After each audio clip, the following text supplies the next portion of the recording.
All right, and we're back for another episode of the Lakers Fast Break podcast. It's Gerald Glassford coming right back at you here from Lakers Fast Break. Pop Culture Cosmos, Inside Sports Fantasy Football, and Game Source. We truly appreciate everyone out there listening to all of our great shows. And if you can, please give us that 5-star review on Apple Podcasts. Plus, if you can like, share, subscribe, follow, or do anything that you can to support us here at the Lakers Fast Break. And also the great shows on Viseland. That's Viseland, Viseland, on YouTube or wherever you get your podcasts. It is truly appreciated. Well, the day is here.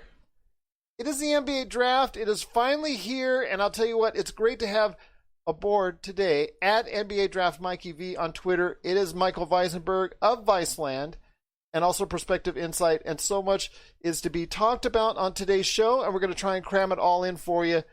It is Michael Visenberg, and Mike, just great to have you on the program today. I will be seeing you later tonight, so you're going to see my ugly face again, and I'm sorry for that, but it's great to have you aboard, my friend, for today. Gerald, it's always great to see your face, sir. Okay. And it's great to see your wall. It's the whole thing. We're very excited to do the after draft show with you. And just very excited for the day. Ends the longest draft process that I think I definitely have ever been through. And felt like an absolute eternity with a class that you would have loved to have had maybe a shorter draft process for. It'll be great to see what happens and who goes where on this wonderful draft day. Absolutely, my friend. And I'll tell you what, it's so interesting because we're going to be closing out the day here later tonight, 8:30 p.m. Pacific, right on these same channels. And it's going to be an NBA Draft recap show featuring you, your brother, also as well as Stone Hansen from DraftSite.com, and of course my good friend Rafael Barlow. I'm hoping he can bring on his brother. I've actually extended the invitation to his brother, hopefully as well, but Rafael Barlow from NBA Draft Junkies. And for me, it's going to be kind of a little bit emotional because, you know, I got you all guys, when I reached out for as far as the NBA Draft, I reached out to each and every one of you guys, and you guys took up the mantle as far as coming on the show early on many months ago to talk about the NBA Draft, and it's been a great ride with you guys ever since. And to close it all out with you guys is going to be something special for me. So I truly appreciate it, and also getting your insight from some of the premier analysts for the NBA Draft is always something for me great to hear and to see as well. So looking forward to tonight's show. Even if you're hearing this on podcasts, right after the draft, 8:30 p.m. Pacific. Look out for us right here at the Lakers Fast Break so you can join us. And your questions we'll answer on the air as well. So we're looking forward to it. And for today, though, it is right now the preview for the NBA Draft. And first off, my friend, we went back and forth on this as far as before the show aired. The hot rumor right now is at number one because this has been kind of a weird draft. There's no definitive number one. It's been one person 1 week, one person the next. Right now, Vegas, and I'm here in Vegas and all the betting odds, and I looked around, it looks to be more leaning towards Anthony Edwards. That tells me a little bit about how the Timberwolves, who's picking right now, number one, feel about what they want to do with their draft, but it also tells me what they can't do in trading out. Yeah, I would think, and my money would be on Anthony Edwards being the number one pick. It just, from the very moment that the Timberwolves won the lottery, it seemed like they might go with a guy who, you know, kind of profiles to be that potential 20-point per game scorer, like maybe the best individual offensive prospect in the draft, just as far as creating his own offense, getting his own shot, cutting, slashing, being that kind of also like a good complementary offensive piece for a team that already has a D'Angelo Russell and, of course, their main guy, Karl Anthony Towns. I was thinking Anthony Edwards would be the pick. LaMelo Ball, to me, is the most talented guy in this draft, and there seemed like a possibility as well. And then the late rumor is that there's a possibility that Charlotte loves James Wiseman to the point where they might have Minnesota take him first, so the Warriors don't draft him and try and make a trade up for him. But I still feel like my money would be on the Timberwolves trading Anthony Edwards. I'm not sure the viability of any trade back at this point. It's so funny though that I looked at my just right now as we were talking my old mock draft 1.0, and I had James Wiseman at number 1, but at various times I've had Anthony Edwards at number 1, and I had on my last one mock draft 5.0 I had LaMelo Ball at 1. Now it looks like it's going to have to change again. The one thing I want to ask you with Anthony Edwards, you got to sell me on this. How is he not going to end up being Andrew Wiggins 2.0? I think he's a lot stronger than Wiggins was. I think that he just physical tools I think play into his favor. But yeah, there are certainly concerns about apathy on both ends of the court.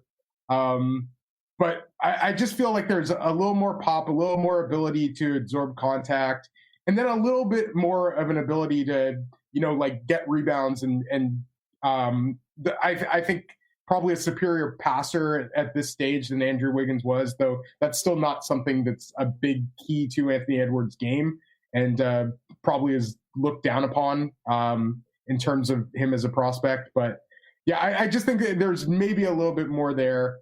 Though I know that's been like a common argument of like, what is Minnesota getting itself into?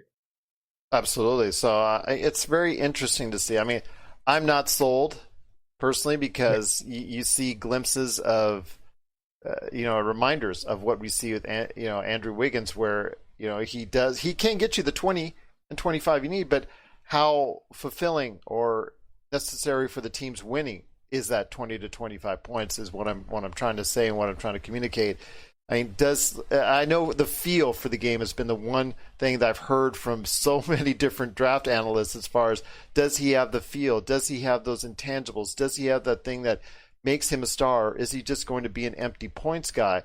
That's what I'm worried about seeing when it comes to Edwards. But you never know. Like I said, somebody will go out there and draft him somewhere in the top 3. It is more and more looking like if Minnesota is going to be, I can't believe I'm saying this, stuck at number 1 drafting. I think they're going to take him just because he's a better logistical fit. But I'm just questioning the fact that I still wouldn't take LaMelo Ball because he is the best asset that you would have in case you want to move him or you want to move Russell. And, if it goes sour with Cat, you'll probably want to move Russell as well. But and you'll still have LaMelo Ball there. But you know what? That's again, he's right now in Vegas. It is Anthony Edwards at number 1. There, that as far as the first and top choice right now. I don't know if it's 100%. I don't think it is. I think there's still a lot of internal discussions being had out there. I don't think anything's set in stone.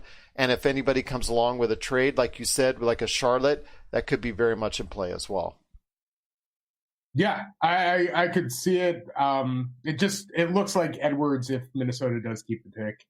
But yeah, I could see this going in a few different directions, and I'm sure that there are some teams that are interested in moving up. They just probably don't want to have to give up a future first-round pick in next year's draft, which is supposed to be quite deep, and even 2022, which is looking like it has a number of very talented players at the top of that draft as well.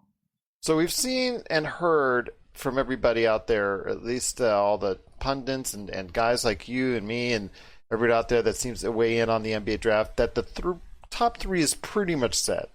There could be a surprise, but there's pretty much set between LaMelo Ball, Anthony Edwards, and James Wiseman, some form or fashion going in that top 3. Number 4 seems to be really in play as far as it's concerned. I've heard from Onyeka Okongwu to Denny Avia to so many other different players out there. Patrick Williams now is the sizzling hot candidate. And it's funny because on my mock draft 1.0, I really had him high up, and I got talked out of it by a lot of people saying he's not that high. He's not, what are you doing? The kid only scored 9. He's really a project, blah, blah, blah, blah, blah, blah, blah, blah. funny how things change by 7 months later, and you're seeing now the fact that he is rising up so dramatically, where to the point where he could become number 4. So I want to hear your thoughts. Chicago seems to be where this draft will be another tier per se. I'm not gonna say it's where the draft starts, because where the draft starts this year is very interesting for that top 3. But number 4, it also gets very interesting as well, and could be a focus on how the draft goes, below, as far as the spots below, and it will dictate a lot of the action going forward. Absolutely. And yeah, it seems like every team has their own draft tiers. Yeah. So that's one thing. That's why it's hard to make a list of draft tiers, like just without taking team or anything into account, because your situation and your fit definitely plays a part into it. And then just as a team, like, what you need could definitely play a part into that as well, and what you value. And in terms of Chicago, you're right. In the first tier seems to be Anthony Edwards, James Wiseman, LaMelo Ball, in some order. The next tier of guys, the players that you mentioned, like Patrick Williams to Chicago is something that I've heard is a possibility.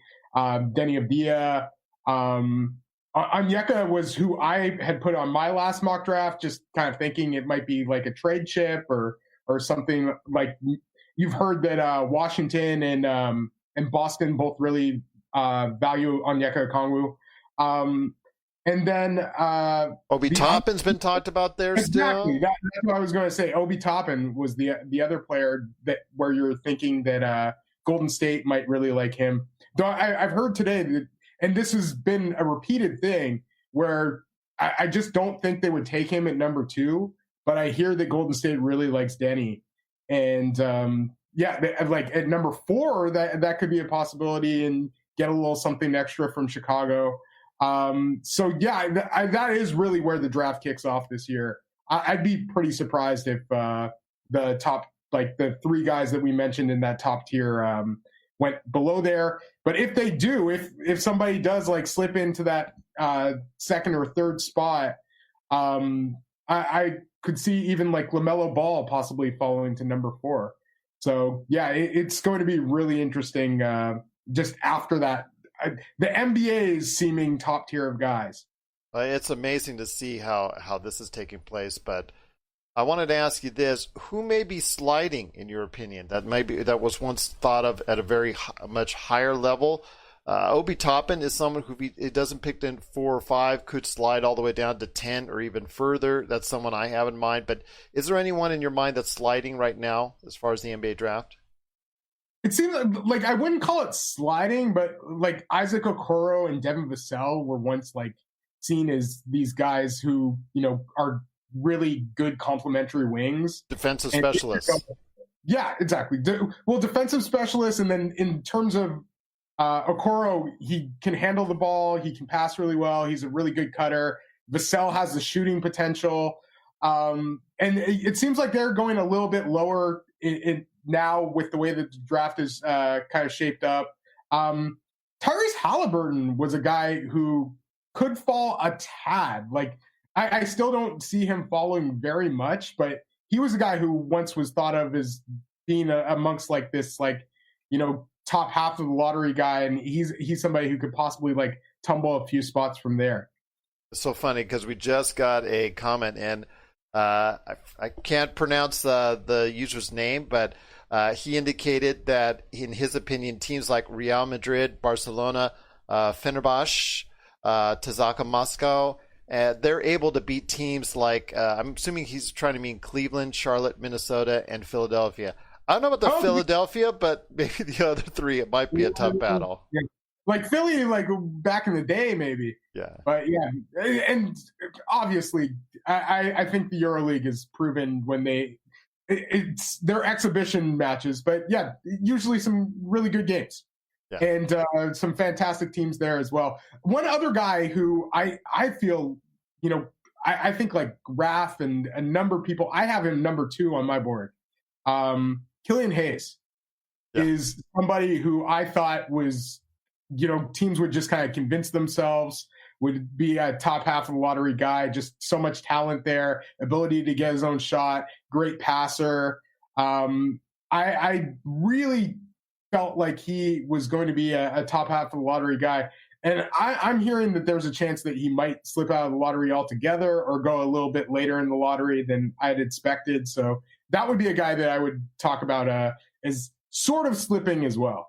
Kevin O'Connor from The Ringer, he has been on the. He was at the head of the train. He was the actual conductor of this train. I honestly think Raph was kind of up there. He was up there. Raph was up there too, and I know Raphael and I talked about him way back when. But I know for a national publication, he had him at number one, and has had him for number one throughout. And I think he'll be the most disappointed. I know Raphael will be very, very disappointed as far as that's as well, because I've watched Killian Hayes. As an international prospect, I'm going to tell you right now, I'm higher on Killian Hayes than I am Denny Advia. I know a lot of people love Denny Advia, but I don't see as much Denny Advia. I see him more like a Dario Saric, who isn't shooting as well. And then maybe that cornerstone you need to go ahead and run the offense through, just because of the fact that his shooting right now is nowhere near where you need it to be. But again, I'm looking at that from that perspective. I think Killian Hayes comes in a little bit at a stronger value overall. I think he's a little bit better fit and a way to plug into a lineup a little bit better. But that's just my choice right now as far as internationally. What are your thoughts, Killian Hayes versus Denny Advia? Well, yeah, as I said, I have Killian Hayes higher on my board as well, for many of the same reasons you're saying. With Kevin O'Connor, I think if Killian Hayes does indeed slip to the Boston Celtics, he'll be ecstatic. And then in terms of like the people I really want to shout out, and this, I know Kevin O'Connor, obviously with The Ringer, a major publication, but the guys who were really early on Killian Hayes were on Draft Twitter. And I think that was a huge influence onto, people. And like, I'll put Raphael with Draft Twitter. Like he was one of the early guys on Killian. And then Kevin O'Connor finally released his board and, could see all the same things and everything. But I have a feeling that he was at least influenced and kind of got that idea from Draft Twitter being so early on Killian Hayes. And shout out to Rafael Barlow from NBA Draft Junkies. He is going to be part of our post-NBA Draft recap. Again, tonight, 8:30 p.m. Pacific time. We're going to go ahead live on the air with the NBA Draft recap. It's going to be Mikey and Jason Visenberg from Viseland. Please check out their awesome show, Viseland. If you type in a C, that's going to take you down to a different road right there. So Viseland, as far as where you want to go for your great NBA podcast with Mikey and Jason. Also as well, DraftSite.com's own Stone Hansen will also be here. I'm hoping James Barlow will be here as well. And then also, of course, the main man indeed, Rafael Barlow from NBA Draft Junkies. He's been working so hard. We've seen all the videos that he's put out there. Please give NBA Draft Junkies some great love beforehand. And for those last minute studying, because before you cram for the test that's known as the NBA Draft, there's no better place to go than NBA Draft Junkies to check out all the prospect videos, because he has worked really, really hard on it. So I give him major props as well. But my friend, before we go into a quick mock draft of the little lottery picks real quick, I wanted to ask you real quick, the Knicks, they made a kind of a smaller trade for the back end of the first round. They moved up into Utah's pick in the early 20s, and they traded away one of their later 20s, and also, I think, number 38 draft pick. I'm going to get the actual statistics. 27 and 38. Yeah, 27 and 38 for number 24. Is that correct, I think? Yeah. They played with Utah. Yeah, so Utah. So now, why the motivation behind it? They may be up to something as far as they may be looking at a certain individual there. Who do they think they would be able to get at number 24 that they couldn't at number 27? It's 23, but 23. I'm sorry, my bad. I have a feeling that maybe they wanted to possibly move up just a tad, like, to get somebody. But I also have a feeling it sounds like they're targeting somebody. It could be targeting somebody. It could be like possibly further for like a trade chip. And that's just kind of what I'm wondering, if they don't just try and use 8 and 23 to maybe like trade up somebody. Maybe they're using the pick for somebody else. But I feel like the Knicks might be targeting a big guy. Like I know they've been kind of linked to like guys like Zeke Naji or Vernon Carey, who's lost a lot of weight before the draft. I have a feeling. Well, I have a feeling if they can't get the point guard that they need at number 8, yeah, then I think at number 23 you might see like a Cole Anthony if he's there. I totally agree. Like I have a feeling that if Cole Anthony was at 23, they would take him as well. But it could be them just targeting somebody who they feel like maybe like I guess now Oklahoma City had 25, New Orleans 24, Celtics 26. So yeah, maybe they felt like that person that they're targeting at 23 could have gone in those 3 picks. Just seems so weird that they already announced it. I mean, that's something that I would tell if, let's say I'm the Knicks and let's say you're Utah and I call you up and I see my guy. Let's say I'm shooting for Cole Anthony and he's dropping and I see it. I would announce it to you then, around there. Say, hey, if this such and such, because that's the deals they work out. If such and such falls to your slot, are you interested in doing 27 to 38? Why announce it so early? I'm kind of puzzled by that. If it's not for like a trade that they're trying to do. Okay. Yeah, like that's what I would think with the early announcement. Okay, because it seems kind of peculiar that they announced it way ahead of time like this. So usually, unless it's packaged for like if you see existing players packaged along with it, that I can understand a little bit more clearly. But so this is kind of strange.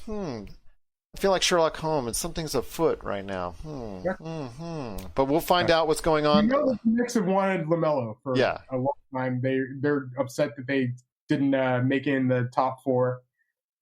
So yeah, we'll see what happens there. This is Raphael from NBA Draft Junkies.com, and you are listening to the Lakers Fast Break. Hey Lakers fans, looking for the best place to go for up-to-date news, information, original videos, articles, podcasts, opinion pieces, and discussions about the world champion Los Angeles Lakers? Well, look no further than Lakerholics.com. With a legion of followers always there talking about everything Lakers and the NBA, there's no better place to go to share your fandom as the team heads toward another championship run. So stop by and be part of the conversation today at Lakerholics.com. But it is, again, Michael Visenberg from Viseland, Viseland. He, along with his brother Jason, do a great show that you need to check out. In fact, they have their own last-minute mock draft that you need to check out right now on Viseland. Okay, actually, after the show here. But right before the draft, check it out, Viseland. But my friend, before we head on out, I thought we'd go ahead and do our own little quick lottery mock draft. So I'm going to give you the first choice. I'll give you Minnesota. So you're walking up to the plate as far as Minnesota. Well, virtually, of course. You can't do it anymore as far as in real life. Are we on who they're going to choose or who I would? We actually both. Tell me both. That would be great. So these for the first 3, we'll go ahead and do that. So number 1, it is the Minnesota Timberwolves. Who do you have as for the first pick of the draft, and then who you would actually choose instead, if that's the change, if it's different? It is indeed different. I believe will choose Anthony Edwards. I'm still not sure about the whole James Wiseman thing, but we'll go with Edwards. And I would have chosen LaMelo Ball. I am in agreement with you there. If there's not a trade worked out at the very top where, like you said, a Charlotte or somebody goes up there that has a different point of view in mind, I think it's going to be Anthony Edwards. Unfortunately, though, I think it would be, for me, it would be LaMelo Ball as well. So I think we're two minds think alike right there for you. Yes, exactly. Got it right there for you. Number 2 is the Golden State Warriors. For me, I think if they can't trade here, same old story. If they cannot trade down and get the right assets that they need, or trade out and get the right assets that they need for an existing player or superstar, I think they're going to go ahead and take James Wiseman. I'm kind of thinking that maybe they should have taken LaMelo Ball at this spot. I know I was being frowned upon when I suggested that and actually had that on a mock draft previous, but I think LaMelo Ball is the best talent. still out of it. I think he would work great with the players that they have there. I know Stephen Curry wouldn't mind getting the rock 10, 20 times a game from LaMelo, and also as well, Klay Thompson wouldn't mind just getting those great passing skills right there for you. Plus, it sets you up for the future with a great pick there. But I think it's going to be James Wiseman just because they feel that they need that to fill that hole in the middle. I would still think you could fill it with free agency or trades, but that's my choice anyways as far as number 2. So for number 3, Charlotte Hornets, I believe that, and I hear Michael Jordan, who has been pretty hands-on as an owner in making a lot of these picks, gave his blessing for LaMelo Ball. So I think if LaMelo Ball was number 3, they would take him. I know there have been rumors that they have wanted a center and have long craved having a big man there. But and so Onyeka Okongwu was in play. But I think they would go with the talent of LaMelo. The guy that I would choose with everybody off the board in our real life draft, I would go with Killian Hayes. I just think that he is another guy who, you can just kind of run your team, play next to a smaller guard, and just think that he has a great basketball IQ and some ability that could really help the Hornets thrive moving forward. Killian Hayes is high up on my list, but I don't have him higher up than LaMelo. So I would take LaMelo at number 3. And how ironic it is that one of the balls behind the BBB brand be on the man behind Nike itself. How ironic is that? I would take LaMelo Ball, like all things considered. I guess I was kind of thrown off at the fact that LaMelo was also like the last 2 picks. Yeah. That's our picks as far as LaMelo Ball. Yeah. But, the mock draft right now is Anthony Edwards. What we think is going to happen. Anthony Edwards, be James Wiseman, number 2, and then LaMelo Ball, number 3. Number 4 is coming up next, and that's going to be the Chicago Bulls. And again, this is going to be another tier where all these dominoes start falling. And for me, at number 4, who do I think that they're going to take? I think they're going to take Deni Avdija. I don't think that would be my choice. I would probably go and lean into a different direction. I would probably have Killian Hayes right there, would be my number 4 choice instead, or probably about 2 or 3 others you could throw in for me. I mean, Patrick Williams has been talked about. I was really high on him early on. Also as well, there's other great players out there I think that might fit the bill better, but I think Deni Avdija is going to be the number 4 choice for the Chicago Bulls. All right. And the player that I hear that Cleveland is leaning towards at number 5 is Obi Toppin. So I will stick with him and have Obi Toppin going to the Cavaliers. Obviously, was the NCAA College Player of the Year, expected to come in, give you immediate offense, some shooting, good passer as well. Defensive concerns abound with Obi Toppin. But Cleveland just kind of needs like a little influx of talent there and somebody who can step in and play right away. Number 6 is going to be the Atlanta Hawks, and the Atlanta Hawks, I think they're going to go ahead and buy into the hype and buy into the fast riser, and that is Patrick Williams at number 6. I think he has a lot of potential, and I think he could be someone, if anyone is going to break out, possibly outside of the top 3, I think it could be him. I think he has I think he's like the best person in that slot as far as from a molding, as far as from Clay is concerned. I think you could mold him pretty much with the right coaching and the right instruction, could really develop into a pretty good player. And especially on the defensive end, which you and I both know Atlanta needs sorely needs. And we're not sure the status of John Collins going forward from the forward slot. So I think right now for me at number 6 is Patrick Williams. At number 7, the Detroit Pistons. I'm kind of wondering, because Golden State has already taken James Wiseman. I'm just wondering maybe if the Pistons could possibly maybe even trade back in the draft for somebody that wants Onyeka Okongwu. And that's who I'll go with at number 7. The rumor is that he has like some foot issues that are recent. So he may miss some time at the beginning of the season. I'm not sure how much it will cause him to slide in this draft, but he was one of the most efficient freshmen in the NCAA. Just really good around the basket, kind of explodes off the floor, and then has fantastic defensive instincts. As a center, you're most likely playing him there. A little undersized, but I just think the athleticism and strength kind of makes up for it. So, yeah, I'm going with Onyeka to the Pistons at number 7. Number 8, New York.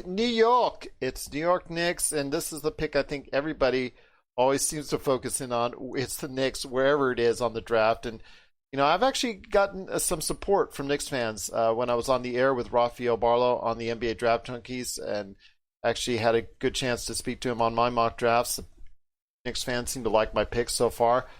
I'm going to pick Killian Hayes at number 8, somebody that you and I have talked about could go anywhere from in the top 4 to 14. We don't know, but I think Killian Hayes, he fits a need, and he's someone that can really do a great job, not only at point guard, but I think he can also do a great job if you want to slide him over off the ball.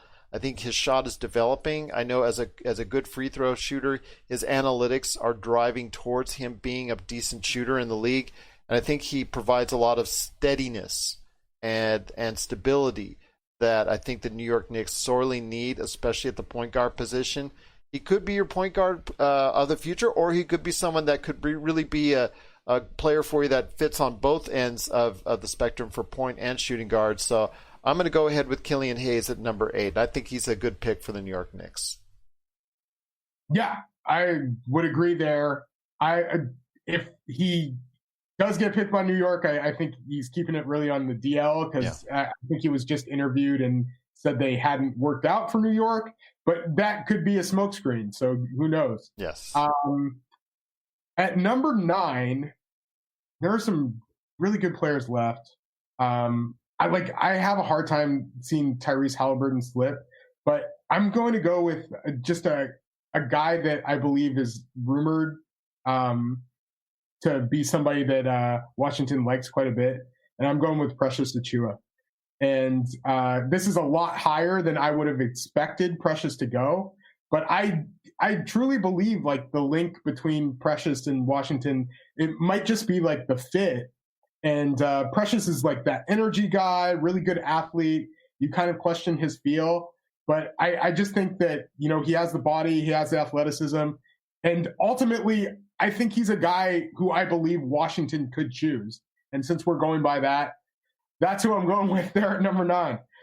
That's a very interesting pick, because I've seen him all over the place, from high teens to the 20s to even the 30s, out of even the first round, depending on who you talk to. So that's a pick, all right. And this is just something that I've heard and I believe, and we're trying to nail this mock draft, Gerald. Yeah. So I'm taking the bait and just saying Precious is I think there's a good chance that he could be a lottery guy. Yeah. I wouldn't pick him that high, but that's just what I'm hearing. I want to make sure that's clarified. He, meaning Michael Visenberg, wouldn't pick him that high, but he's hearing from the word on the street is that he's hearing. We're making some guys fall a bit here. Yes, that we are, my friend, indeed. But I truly appreciate everyone listening to us and watching us out there. I want to go ahead at number 10, Phoenix, which is riding high off the Chris Paul trade. I've already seen Chris Paul and Devin Booker already working out together, so they're now becoming the best of friends. Hopefully Chris Paul is scanning the golf courses to make sure his handicap is he a scratch, or I think I heard he's pretty good at golf too. So sure he is. Yes, he'll get plenty of practice there in Phoenix. But I will say this, that number 10, they do need someone on the defensive end. Okoro, I would say maybe, but the thing is, he plays the same slot as Booker, so I don't know if he would get as much time as he needed. So I'm going to say Devin Vassell. Devin Vassell at number 10. He is. It was so funny because at the first time in mock draft 1.0, I was told that Vassell, Vassell was the first one that's going to get picked out of Florida State, yet I had chose Patrick Williams. Then it evolved where Patrick Williams was sliding down in those mock drafts to around 15 or so, and Devin Vassell's been right in that area the whole time, and while Patrick Williams has gone like ping-ponging all over the place. I think that Devin Vassell could fit with a little bit more bulk right there, maybe play off of Booker and Paul. So I see him as a wing, a little bit smaller, although he's around 6'7", 6'7" right there. Yeah. So I think he could play on the wing. And the most important thing is he can play defense and shoot the three, which I think they will need right there in Phoenix at number 10. Yeah. He kind of they need like depth at pretty much every position. Yeah. So I've heard them linked to Vassell as well. So I think that's a good pick. It's just crazy that like in our mock draft we have like Halliburton and Obi Toppin on the board. Oh, I took Obi Toppin. Oh, that's right. Yeah, that's right. But Okoro. So we have those guys. I'm gonna go with Kyra Lewis Jr. though. That's San Antonio. Yeah, I just I have a feeling that he doesn't slip too far. He's just I know that they do have quite a few guards, but this is the guy that I'm trying to project who San Antonio might take, and I just have a feeling that they like the athleticism, how much he improved during that first year. They're always a team that just loves having these like quick guards and just like talent there, and then collecting assets as well. So I just think Kyra is a good player, and that could be somebody that San Antonio locks in on. Sacramento, who I felt didn't get enough in the Bogdanovich trade, but they got some decent assets, but I still think they could have done more as far as from an asset standpoint is concerned in that trade. I think they should have gotten a little bit more for Bogdanovich before they traded him to Milwaukee. They're at number 12, and it's so funny because Isaac Okoro, Halliburton, they've all dropped, but they may or may not have a need for it. You know what? I think they will go ahead and have a need for a shooting guard, even though Buddy Hield's there, and I think that's going to be something that they're going to need. I was picking Naismith for this slot for the longest time, but I am, since Halliburton and also as well Okoro have dropped, I think they need defense there. I think Luke Walton needs all the help he can get down there, but I'm going to go with Isaac Okoro for the Kings at number 12. I think from a defensive standpoint, they need to start realistically looking at that, or else they're going to get killed. If they want to have any type of playoff aspirations, they need to shore up their defense, and they need to stay healthy too. But I think at number 12 would be Isaac Okoro for me. And I think he should have gone higher. And I wouldn't be surprised if he fell at San Antonio if San Antonio took him as well. Yeah. But yeah, that's just, it's crazy how this kind of worked out, and that could be something that we're looking at tonight. It's funny because Tyrese Halliburton, somebody that we had looked at number 3. In some places, at certain places, certain drafts have shown as high as number 3, number 4, number 5, number 6 is most definitely, and now he's fallen off of our mock draft completely. So that's. I have. Let's say at 13. I'll stop the slide and just believe that the Pelicans would either try and trade the pick or do something. Tyrese Halliburton, obviously a great linking piece, has been a really good spot up shooter, great passer, has defensive instincts like off the ball, not like the best on ball defender, and then like never gets to the free throw line, has a really hard time getting to the basket. So he's not somebody that you want being your primary initiator. Reminds me a lot of Lonzo Ball in a way. Exactly. And it would be very strange if they were both on the same team. I don't see this happening, but it's just the way that things worked out. If he's there, he's going to be traded. I have a feeling if that's the case, because you can't have 4-point guards on your team, as we see. Well, actually, 5. I don't think he is one. Like that's the other thing. Yeah. Like I think you have more of the 2 guard, but a 2 guard that can pass and then hit, catch and shoot. So yeah. There you go. And that's the slide has ended with the New Orleans Pelicans, who are just obtaining all these assets. And it's amazing what they did in regards to Drew Holiday. Okay, you want Drew Holiday? Okay, this is what you need to give me back. 2 point guards, 3 first-round draft picks, and 2 pick swaps. Similar to what you saw with AD. So I want to ask you this. Was Drew Holiday... I think they had to overpay in order to get him because he was so wanted and desired by so many other teams. But do you think it was a way overpay on the part of Milwaukee? I think it was an overpay, but I think that as we had talked about, I think maybe the last time I was on the show, but it was a little while ago. We talked about Giannis and the Supermax, and now Mark Stein and other people are reporting that Giannis may re-sign for the Supermax with Milwaukee. A 5-year extension. You're guessing maybe a few player options there, but if they have Giannis for another 3 years on top of this upcoming one, then I think that's worth it. It's all about Giannis. That's what it is all about Giannis, indeed. So our mock draft is going to end at number 14 with the Boston Celtics. And Boston has been pretty much targeted right to Saddiq Bey for pretty much most of these drafts, these mock drafts. I've seen Saddiq Bey just right there for a lot of individuals. So I'm not as high on him as maybe some others. I think he's, to me, as a lower in the teens, maybe like 17, 18 for me.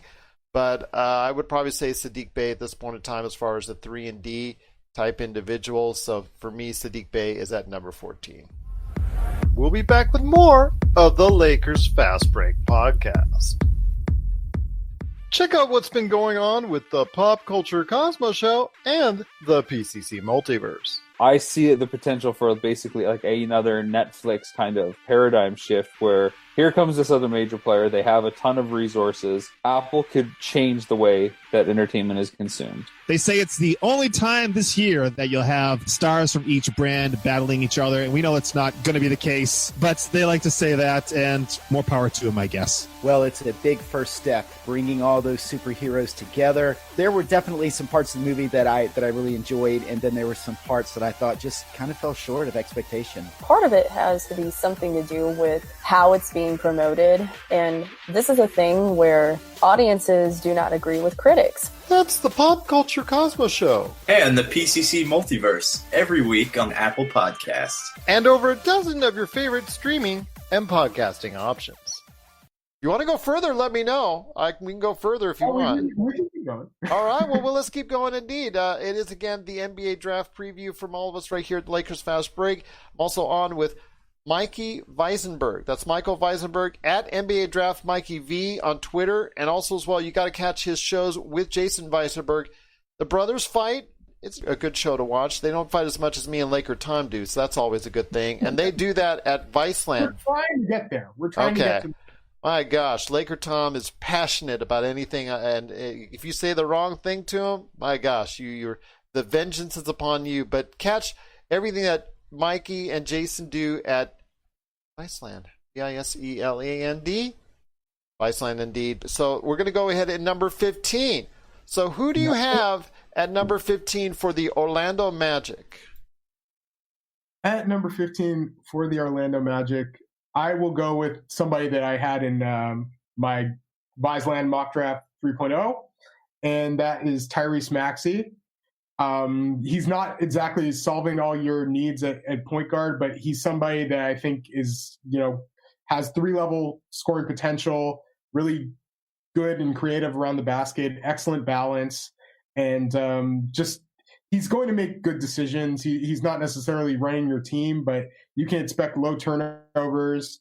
And I still think there's shooting potential there with Maxey as well. So he's a guy that works and then provides you some defense as well. So I am going with Tyrese Maxey to the Magic at 15. Number 16 is the Portland Trailblazers, and this is a team that just... It's actually the Houston Rockets. Yeah, so it's they're picking for the Houston Rockets, I think, correct? Yeah, so it's the... Part of the Covington trade. Yeah, part of the, as I argued with Laker Tom on this, and Laker Tom did have a good point on the Stepien rule. It's like, get rid of it. I mean, it's just... Yeah, just get rid of it. Just get rid of it. It's ridiculous at this point. But it is the AKA Houston Rockets at this point, and Houston is going to need talent because they're either going to get an influx of talent if they make a trade, which I'm not sure they're going to do because they're going to go ahead and stand pat and not cave in to Russell Westbrook and James Harden and make them miserable. But there is kind of like a sellout going on, garage sale a little bit, when you've got Robert Covington and you trade him away. That was the one that surprised me the most because it tells me right there that they're trying to cut costs a little bit in Houston, and it's not sending the right message to James and also as well Russell that as far as, that's your future. So you trade one away, your core pieces right there. So that's sending a message right out there to you. But Houston is now funny. Daryl Morey leaves, and now they have a first-round draft pick again. And for this is going to be at 16. I think I'm going to go with Aaron Naismith for outside shooting purposes because you know how much they still love to shoot, and that team is still built, whoever's there, for that 3-point shooting barrage, and he is the best shooter in the draft in my opinion. I've watched his stroke. I think it is legit. I think he can shoot 40% from the 3-point area in the league. Whether or not he can stay on defense, that's going to be the ultimate key to how far he progresses in the league. I'm going to shoot for Aaron Naismith at number 16 for the Houston Rockets. Remember, it's not Portland. Portland will be picking for them most likely, but it is Houston because of the trade for Robert Covington. All right. 17. So, 17. I like this pick, but I'm not sure if Minnesota does. I'm thinking Pokusevski, but I'm going to pick Jalen Smith. And I just feel like this is right around his range. I had him on my mock draft. I re-entered him in my mock draft at number 16. So that's what I was thinking around there too. Yeah, the guy that I immediately thought of at 16 was Alexei Pokusevski. I just feel like Houston will make that play and kind of go for the upside there. But yeah, I'll go with Jalen Smith. I just think this is right around his range. I don't love the fit next to Karl Anthony Towns, and defensively it could be a bit challenging, especially when you add in like Anthony Edwards. But he's certainly has some talent. Is at least a decent rim protector. Has shooting potential and a good athlete with like decent physical tools. You just kind of worry about the strength, I guess. But yeah I think Jalen Smith probably goes right around here, so I'll take him at 17. At number 18, he's not going to slide down too much farther because I am super high on this kid. It is Alexei Pokusevski for the Dallas Mavericks. Yeah. I just think that's a good fit. Like, I just think that's something that's probably going to happen. He has the talent of a top 5 pick. I'm going to tell you right now, what I've seen, I've watched this kid hours on tape, on whatever I can find. I'm really high on him. I know on one of the guests that Rafael Barlow had, he picked him number 1. I don't think he's going to go number 1, but I think he has a top 10 talent. It's just a matter of can he put on the weight and the strength, because obviously at 7 foot, 200 pounds, that's not going to get it done, and he'll just be broken like a twig, or at least Dwight Howard will look at him and laugh and just go ahead and proceed to go ahead and break him in half. But this kid, he's like a guard, because he just likes to shoot 3-pointers. He loves to pass. I've seen him make full court, half court passes. He's really, truly a dynamic player. The question is he going to be able to bulk up and strengthen up enough in order to be effective on the floor? So I think Dallas is a great place to go for a lot of international prospect. There's already one unicorn there. This could be a second unicorn that they have in the making. So I'm picking Dallas Mavericks, Alexei Pokusevski, who I would hope and actually won't be surprised if he goes much higher, will land at number 18 for the Dallas Mavericks. I'm going to say that right now. I think 18 is still too low for him, because I think he can bulk up, but I think just because people are scared off by the 200 pounds. If Kristaps is a unicorn, is like Luka Doncic like the Loch Ness monster? Something like that, yeah. Being that like lethal of a force. Exactly. Yeah. So At 19, I'm going with this is what I've heard is a promise, and there's a possibility this guy goes a little higher as well. RJ Hampton. I've heard that Brooklyn really likes RJ Hampton. Very talented, played with the New Zealand Breakers in the Australian NBL, and he is dynamic, like as far as movement. He's a good leaper as well. And I think there are flashes in terms of ball handling, passing, and then you just hope that the shooting improves. But there are certainly tools to build with RJ Hampton. At number 20 is going to be the Miami Heat. And for the Miami Heat, I think it's all about win now, but also save enough cap space for Giannis in case he decides to not opt into his contract. And if that's the case, I think at number 20, if they still want to go ahead and be a team that wins now, I'm going for Desmond Bane at number 20. Senior, great outside shooter, solid D. I think he brings a lot to the table. And in case you lose Goran Dragic and maybe Derek Jones Jr., if you lose both of those players due to free agency, I think he's a nice fit that can go ahead and be a solid role player for you on your team. So I'm shooting for Desmond Bane at number 20 for the Miami Heat. It's a good one. At 21, I am going to go with Josh Green. I think that this is for the Sixers, everyone. This is 21 for the Philadelphia 76ers, going with Josh Green. Really good defender, like one of the best in the draft, like outside of probably Vassell and Okoro on the wing. And then offensively, really struggles around the rim, but he has shooting potential, good passer. Just somebody that I think you take a bet on as being a rotation piece, which at 21 is kind of what you're looking for. I still think so. I know that all the talk, because I think that James Harden is done. Like I think they are absolutely trading James Harden and Russell Westbrook. I know that they both have time left on their contract, but I just think it's over, especially with the trading of Robert Covington.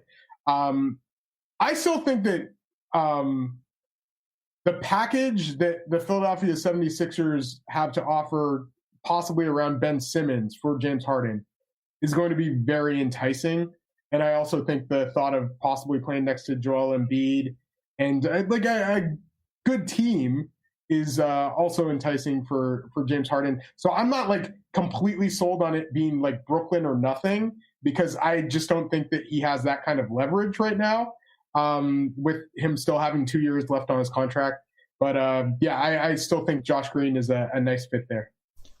At number 22, it's going to be the Denver Nuggets via Houston. And I'm going to say right now, I had put there right there in a mock draft, Josh Green. Will they go that route? I'm not so sure, because you have Tyrell Terry, you have Cole Anthony, somebody maybe to go ahead and back up as far as what you got going on with Jamal Murray, as far as a point guard backup for him. Could you go with Josh Green as far as from a shooting guard standpoint? At this Not anymore. yeah, that's right. Well, not anymore. But I will probably say at this point, I'm going to go with Cole Anthony to go ahead and provide them some off the bench type firepower, because he doesn't need to go ahead and worry about running the team per se. He needs to just go out there and get buckets and go ahead and just be a force on offense. And having him and MPJ coming off the bench, if MPJ stays on the bench, I don't think he's going to stay on the bench. I think he's going to become a starter once again. It just has to go ahead and shore up those defensive issues. So if they're really going to commit to Michael Porter Jr. as their future, I think Cole Anthony would be a good choice to have right around them at number 23 for the Denver Nuggets. 22, yeah. And 23 is the New York Knicks. Yes, who we talked about earlier. Yeah. Tough position to be in right now. Cole Anthony was there for him and just boop, almost. And then you have like guys like Tyrell Terry still on the board. But they did get Killian Hayes earlier in the draft. Yeah, exactly. And that's why like, I don't know how far Theo Maledon falls, but I don't think the Knicks would take Killian Hayes and Theo Maledon. Yeah. I'm thinking they might want a big here. And you know what? I'm just going to go with Malachi Flynn. I know he's another point guard, but I think this is also like right around his range. And it even if you do take it like a Killian Hayes, I think it's good because right now I think none of the guys who are playing point guard in the Knicks are like necessarily in their future as a point guard. So I could see them doubling up there and then maybe even like possibly making a trade with like one of the picks further. But yeah, I just feel like this is right around Malachi Flynn's range. So I'll stick with him. One of the best pick and roll players in the draft, was an excellent defensive player. Like, I think he was a consensus second team All-American. Probably was on some people's first teams. Transferred from Washington State, and just tough as nails and really solid player. A guy you could really see being a rotation guard for a team. He's more of a ready to play now type player because he has experience.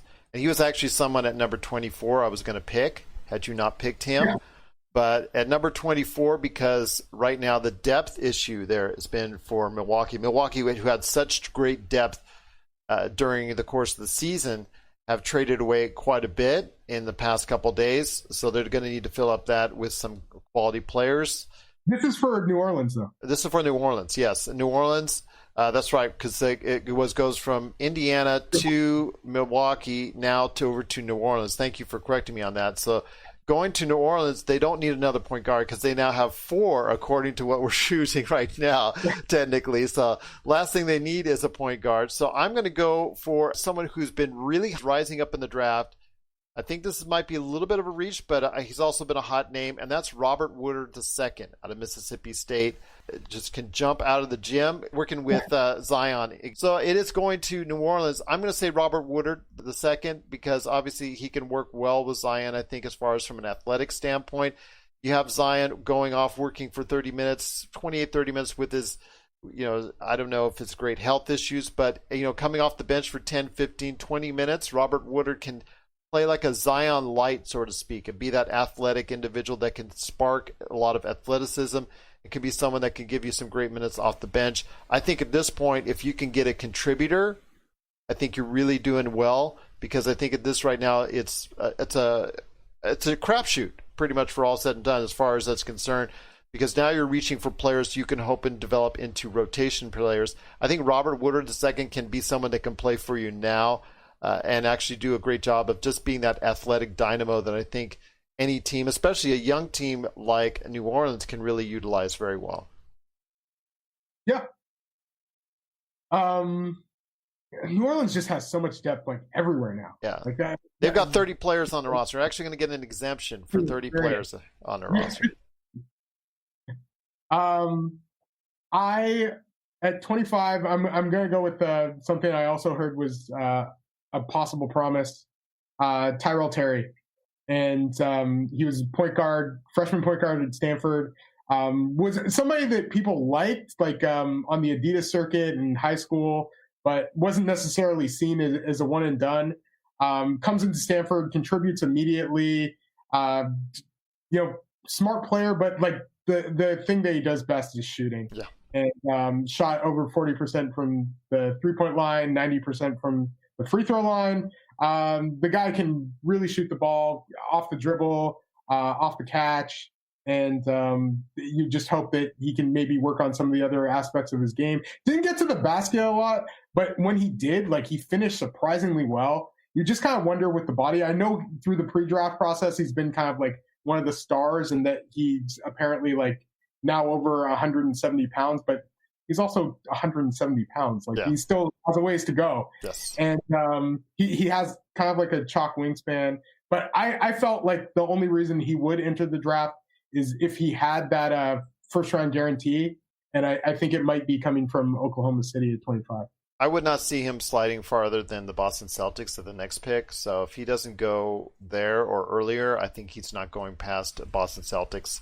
So that's just my opinion as well. I think he's his 3-point shooting and his playmaking ability can be good. Although, like you said, his size, he's going to be a target on defense, similar to what they have already with Kemba Walker. But I think he can provide a lift off the bench for any team out there that's looking for it. So he just gets a little bit more weight on him. He can really be someone that makes it as 8 to 10 years in the league as a backup point guard coming off the bench that can get you a really good amount every game.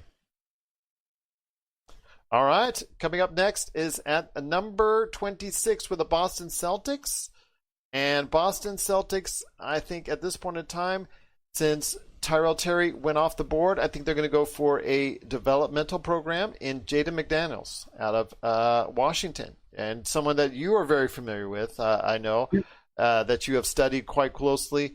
I think he's a project, but does have the developmental tools to go ahead and become a player. He's going to be either a big swing or big hit or big miss at this point in time.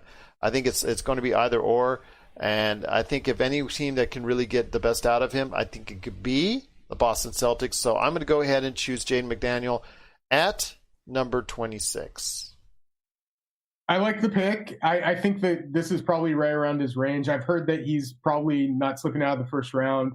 The team that I've also heard him tied to is Oklahoma City, who has another pick a couple picks later. That'll be your next pick. That'll be they have 10,000 picks as well during. They really do. Yes, they really do. At 27, the Utah Jazz. I'm just gonna go with a rumor again that I've been hearing. I because to me these are all rumors, but there's some viability to them, and I know they trade for 27 and 38. No, you know what? I'm going to go with Vernon Carey Jr. And just assume that they're kind of looking for help as maybe like a backup center or anything like that. I don't know if you've seen Vernon Carey Jr. lately, but he's lost like 30 pounds of weight. Yeah. So like looks like a different guy. He was also like one of the most efficient like freshmen in the nation and had a really good freshman year. Was like I think like consensus like second team All-American, was one of the better players in the ACC in limited minutes. Like that's the other thing. Like so his per 40-minute numbers are pretty crazy. Defensive concerns abound for sure. But the guy he almost kind of reminds you of is like Enes Kanter. Yeah. And I just think there's a lot of offensive talent there. And if losing the weight helped his defensive footwork or ability on that end of the floor, then you could really have something there. At least as like a third big. And, you know, that's something that I think you can gamble on here. Number 28 coming up next, and that was the Los Angeles Lakers, but they're choosing for Oklahoma City. I think it was a good trade to get Dennis Schroeder onto that team. I think it's a move you need to make. I think they need more moves to make now that the West and East is their powerhouse teams are all making moves. So I think there's more work to be done for the Los Angeles Lakers, but they are choosing for Oklahoma City. So hopefully they'll put on that, whoever it is they draft, to put on that virtual Lakers hat for like 10 seconds before they know that they realize that they're going to Oklahoma City. But at this point in time, I'm going to go ahead and pick Tyler Bay out of Colorado for the Oklahoma City Thunder. I think as a developmental talent, he can play. He's very athletic, one of the most athletic individuals in the draft, and I think someone that can give you a good fit right away coming off the bench, give you some athleticism, give you a spark off the bench. I see him as someone that could give you some good minutes from the bench, but don't expect a whole lot from him. In fact, don't expect a whole lot at this point in time, and just be ready to develop some of these kids. But I think Tyler Bay is a little bit more NBA ready than some of the kids right here that we're seeing. So I'm going to go ahead and pick him at number 28 for Oklahoma City. Yeah, he always seemed like a very like Oklahoma City kind of mold of a player, and that, you know, the athleticism, the defense, and then the shooting potential. Yeah. He didn't have a very big sample size. So Raptors at 29, they could go in a lot of different directions. I am going to go with, like, I don't think Theo Maledon slips out of the first round, but I'm going to go with Xavier Tillman here.